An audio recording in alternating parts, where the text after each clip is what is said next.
அதிமுக வந்து கட்சி தாவல் தடை சட்டத்தின் கீழ் இவர்கள் பதவி நீக்கப்பட்டவர்கள் அப்படிங்கிற ஒரு பாயிண்ட்டை நோக்கி போறாங்க.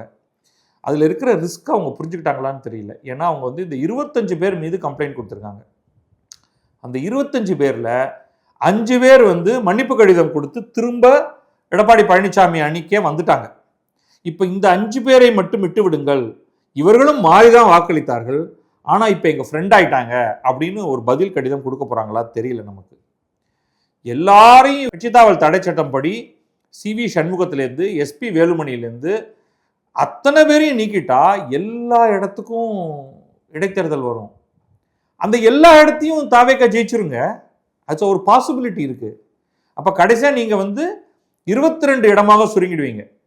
ஈவன் தாவேக்கா ஜெயிக்கலை என்றாலும் திமுக தான் ஜெயிக்கும். உங்களுக்கு சான்ஸே கிடையாது. இன்னொரு தேர்தல் நடந்தால் அதிமுக ஒரு இடத்திலாவது ஜெயிக்கும்னு நீங்க கனவு கண்டு கொண்டிருந்தீர்கள் என்றால் அது முழு தவறு. டெபாசிட்டே போக போகுது. 2 கட்சி தான் இப்போதைக்கு நிக்க போகுது. ஒன்று தாவேக்க, இன்னொன்று திமுக. மீதி எல்லாருக்கும் அங்கே டெபாசிட்டே போக போகுது. ஸோ உங்கள் கேம் பிளான் என்னன்னே தெரியல. என்ன கேட்டால் பேரவைத் தலைவர் எல்லாரையும் வந்து பதவி நீக்கம் செய்து விட்டேன் அப்படின்னு சொல்லிட்டு அடுத்த நாளில் அதில் யாரெல்லாம் தாவேக்கால சேர்றாங்களோ சேரலாம், அதுக்கு தடையே கிடையாது.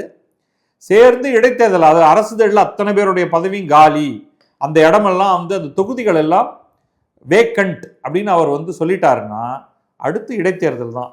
நீங்களா ரிசைன் பண்ணா என்ன, அவரா சபாநாயகராக தள்ளிவிட்டா என்ன?